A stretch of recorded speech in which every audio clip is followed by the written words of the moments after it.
beautiful. It's beautiful, isn't it?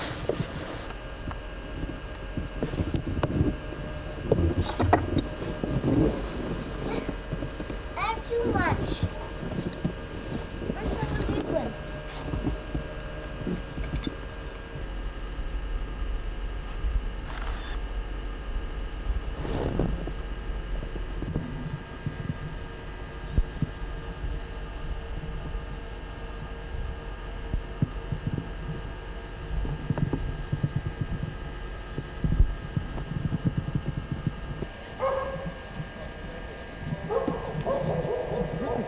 He's been picnicking.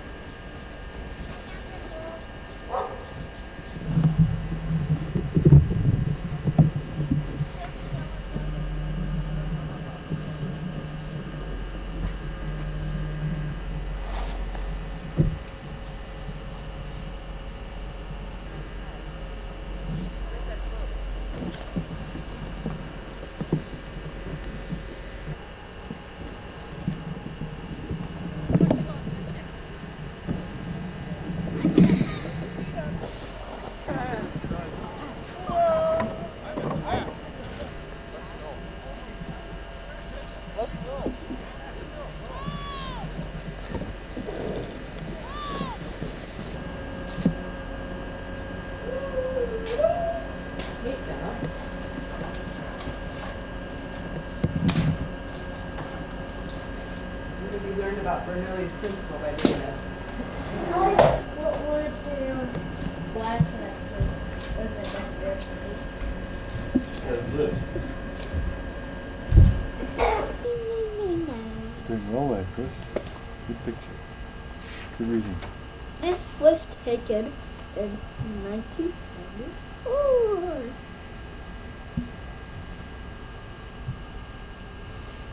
Keep reading.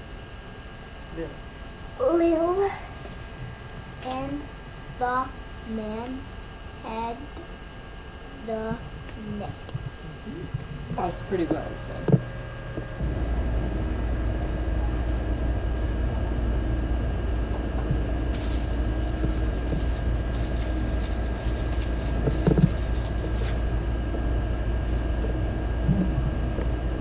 Way.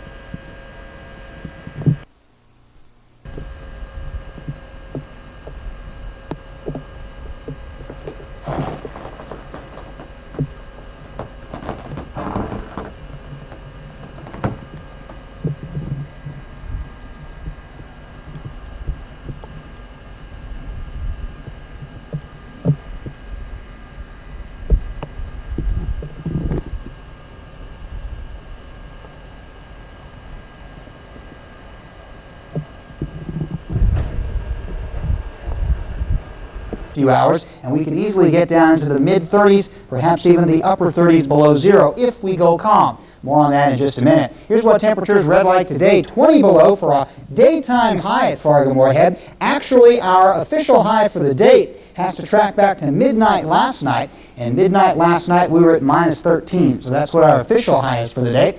But if you were up and about today, it only got up to 20 below when the sun was out. 27 below last night. We're already colder than that tonight. Other reports from Valley City, Jamestown, Bismarck, Grand Forks, the entire region seeing high temperatures on the order of minus 20 today. Pretty brutally cold weather. 22 below for a high at Pelican Rapids and in Fergus Falls. The national map is really a very simple one, at least as far as our weather is concerned. Big high-pressure system that is moving into the region tonight. Looks like it's going to center over the western Dakotas tonight, so our winds will not likely become completely calm. They will, however, likely drop down below, maybe below 5 miles an hour toward morning, and that's going to mean some low temperatures by tomorrow morning. Then during the day tomorrow, high pressure will be in control. That'll mean light winds throughout the day, but no warm-up tomorrow. There is a warm-up in the forecast, though, and I'll tell you about that in just a minute. Barometer holding steady, wind out of the west at 9, and it doesn't take hardly any wind at all at these temperatures to produce dangerous wind chills. The temperatures themselves are actually probably as dangerous as anything tonight. Clear skies and just say cold enough. Winds light westerly, and actual temperatures will be around 35 below. Now here's the deal.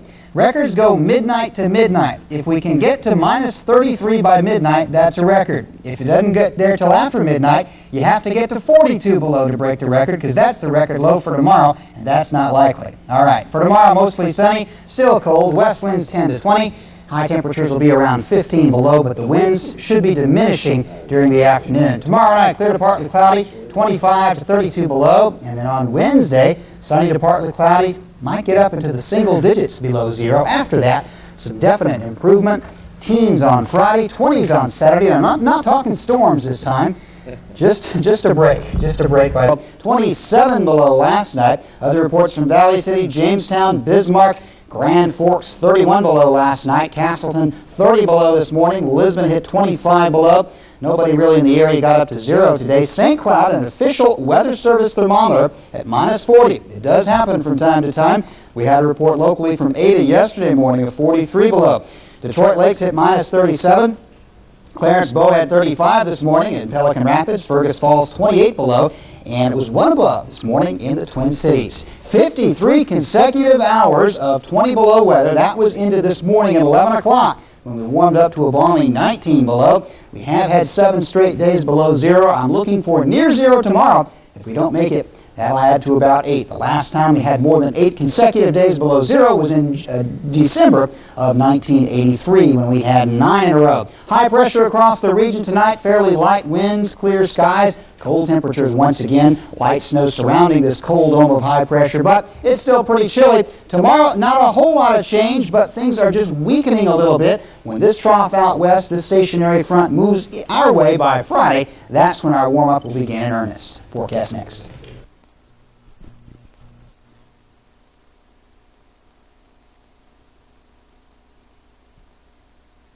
On that cliff thing we went on and jumped off. You weren't here when we came back. I know, but we got back from when? From like where you saw it was somewhere else because they couldn't find you.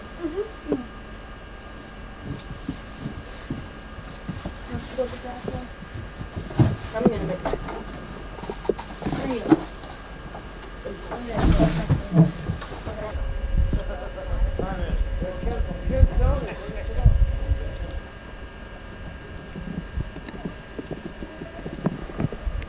Since it's hot, I put your shit on. Yeah, frozen. Well, it looks like in chunks. That tastes good. Oh, look at that. What? In cabin 6. Cabin 6? Just file in there and get one made. You gotta make it.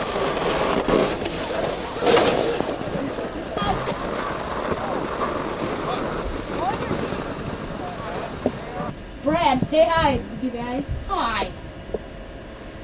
This is Donald right over here, and this is Ryan, and this, unfortunately, is a beautiful fire. That hurts. A beautiful fire. Thank you. I'm beautiful, right? Beautiful this.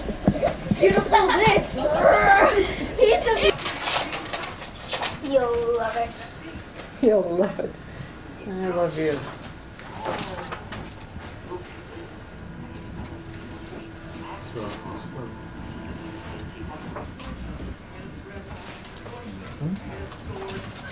I'll help you.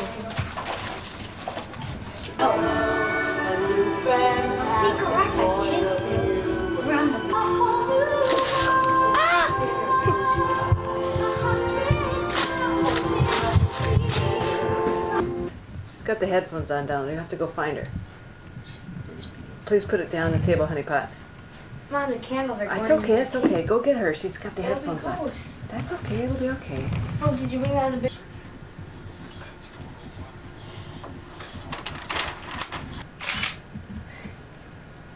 I think you all know what I'm famous for, but let me tell you. In 1946, I studied the... Oh, the shock for a new car at Stella Motors, south of I-94. Fresh snow cover, cold.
PAC 221 takes great joy in honoring one of our leaders. Volunteer adult leaders are the foundation of any organization, especially scouting. Without Cub Scout leaders, there would be no Cub Scouts. Without Cub Scouts moving on into Boy Scouts, that program would suffer. Without Boy Scouts, our nation would suffer from the lack of character building that scouting provides. Just like any other PAC in our area, PAC 221 has gone through tremendous changes in the last 4 to 5 years. New scouts, new scouters, new leaders, new parents, and new ideas. As you can see, we are blessed with a wonderful group of adult leaders who give it their free time for the boys and for the PAC.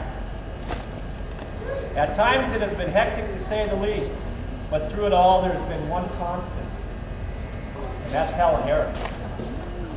If you look up constant in the dictionary, its definition is steadfast and faithful, but that doesn't even come close to defining what Helen has meant to PAC 221 and also to our community. Donald, would you please escort your mom up front? Take her hand. Give her a big kiss.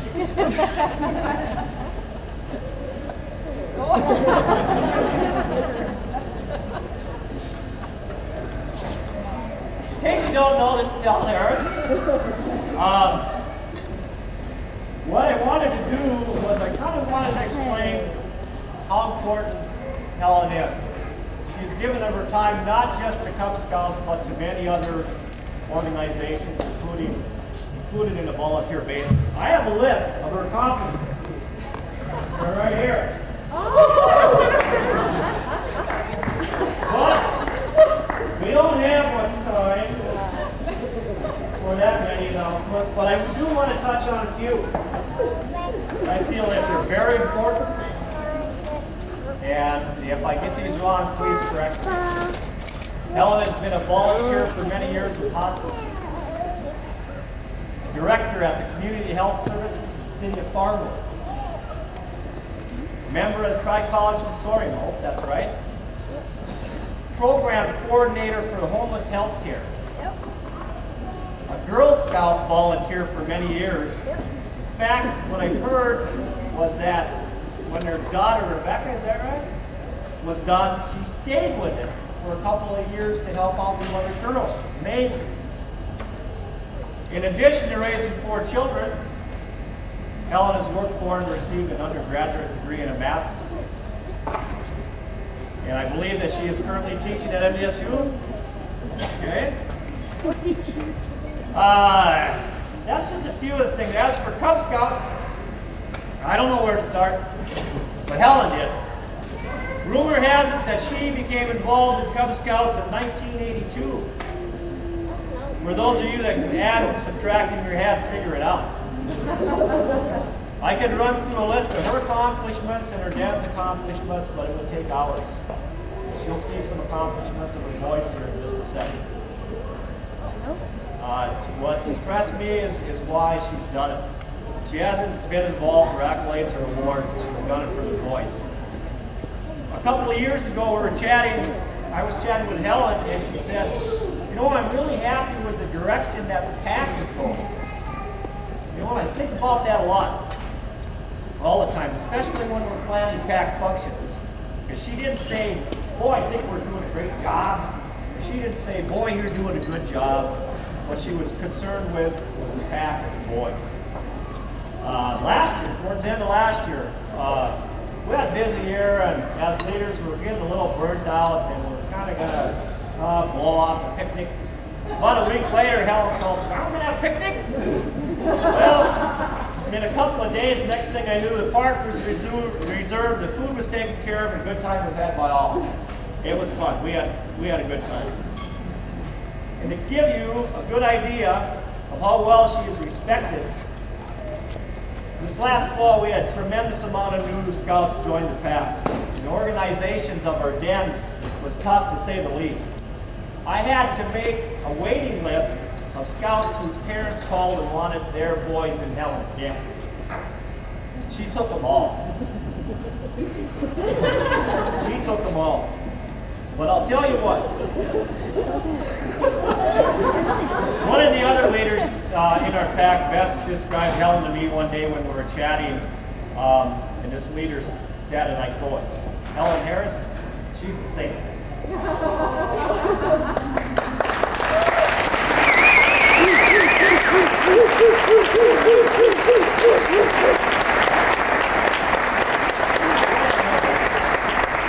A couple things that I'd like to give her. We have a certificate of appreciation for assistance to Cub Scouting that's signed by the boys in her den. Yep. Okay.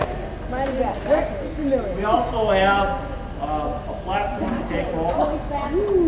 The den leader Helen Harris' appreciation for dedicated service and patience. Den number 4, Pack 221, chartered partner Lewis and Clark PTA. I also have one other kind of neat thing, and we're kind of going to keep it secret. We have a special gift for Helen. I heard that she has a hobby that involves plants, I believe, and things like that in her house. And it's a special gift to help you take care of them. Okay? Would everybody please rise? Scouts and Scouters in uniform, salute! Ladies and gentlemen, Helen Harris. Yeah. Woo! Do the best thing. Casey, do the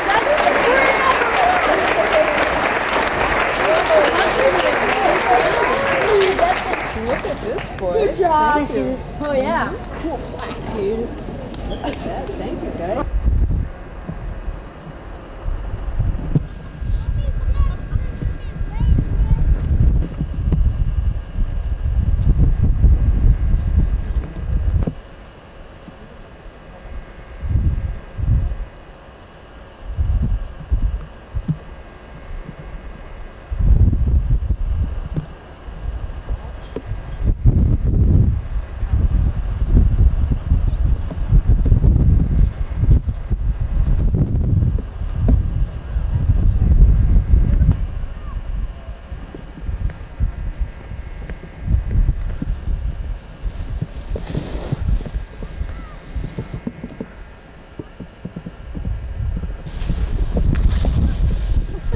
Good skiing, Chris. Okay. I'll meet you. You go because I'm going the wrong way. Okay.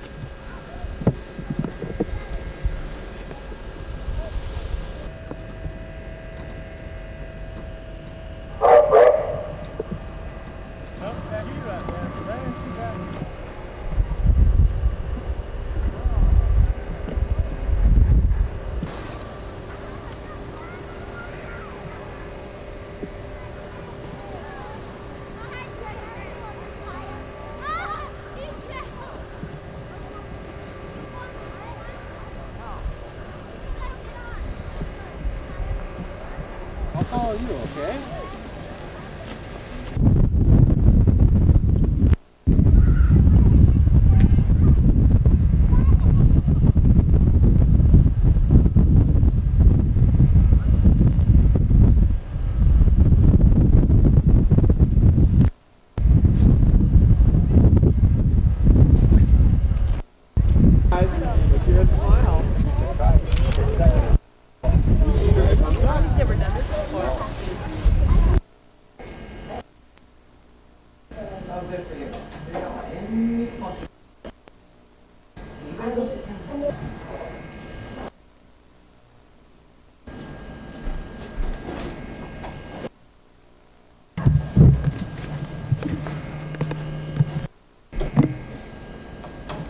You're a genius.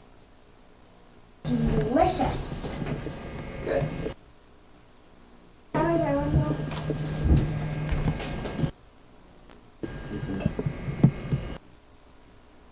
Cheers.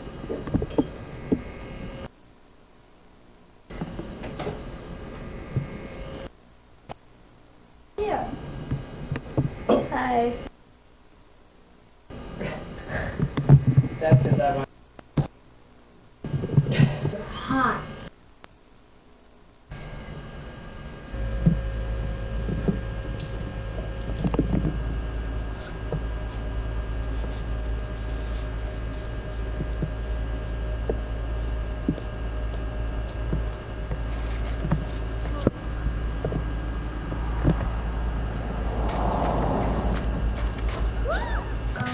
there's no apple juice. There's guava juice. And orange guava juice. Okay, come on, Donald. Okay. But it says juice. Is there a comment card?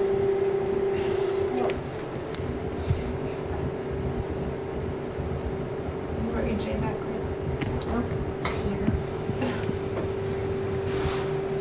Today can we watch the Rookie of the Year?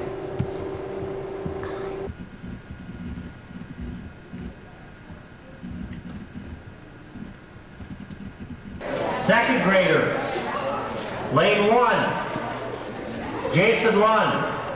Lane 2, Evan Dipke. On the 2-lane track, lane 1, Jason. Lane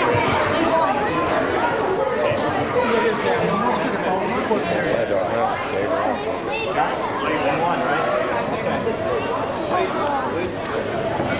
What did? Bad wheel or something. Oops, sorry. Me. Good. Re-race that one, as long as it's hard. I don't know what happened. Re-race both cars in that heat. We're just putting back in some. We're going to re-race lanes 1 and 2. Okay? Well, let's get to another car. Yeah. We need to get the Wait. Okay. Peel the weight. Oh, is that what it is? Yeah, okay. Right over here.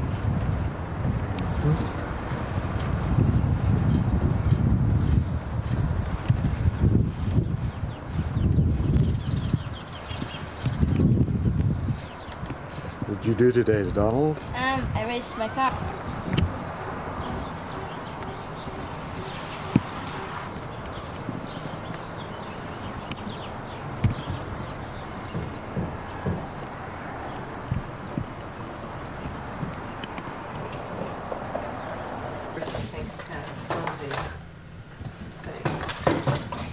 Did you say it's orange was last year? There.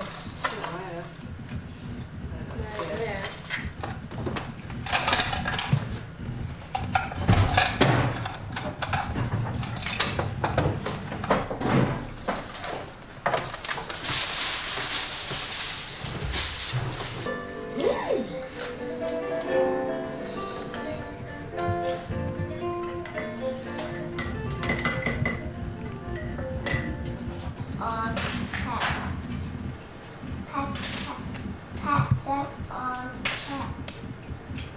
That's her. Pat said on back.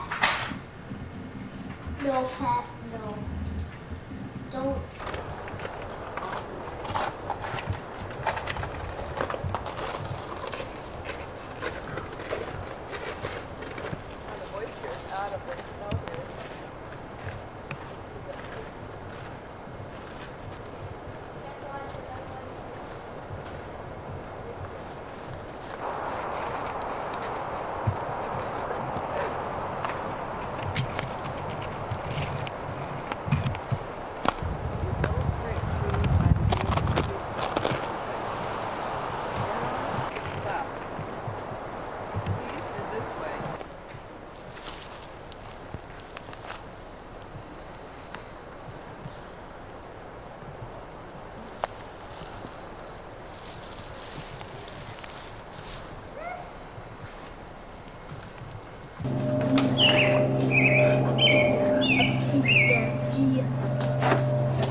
Yo-hee-ho.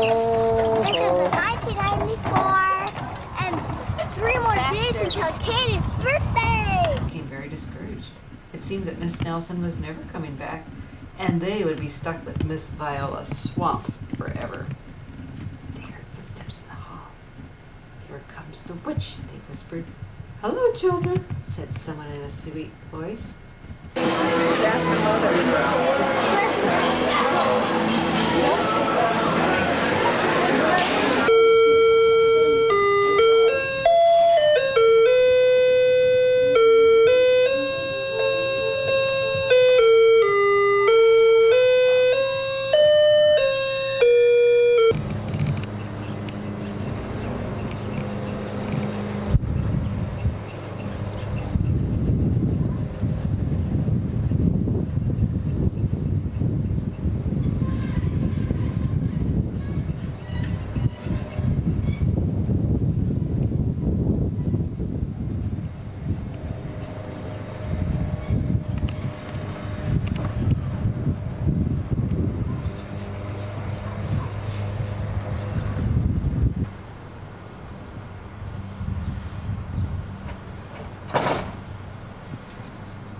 harder to play when you have braces on, but it won't be impossible. Yeah, big bush kid.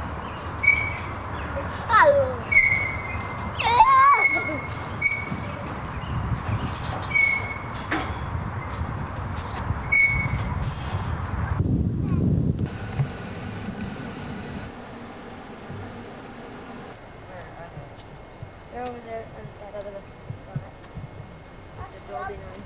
Have they gotten anything? Come take a look at this banana over here.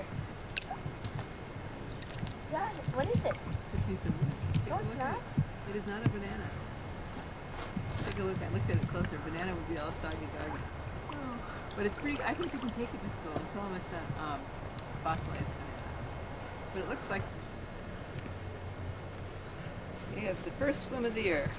Day 7.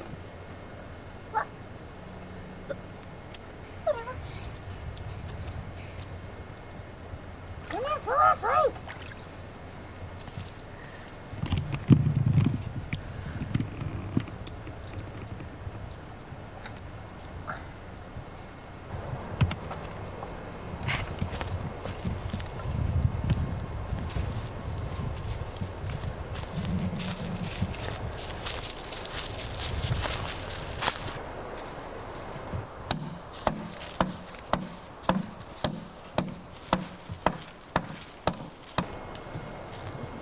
Sky's supposed to be clear tonight. I don't know. Check the forecast. Can you use your observatory? Can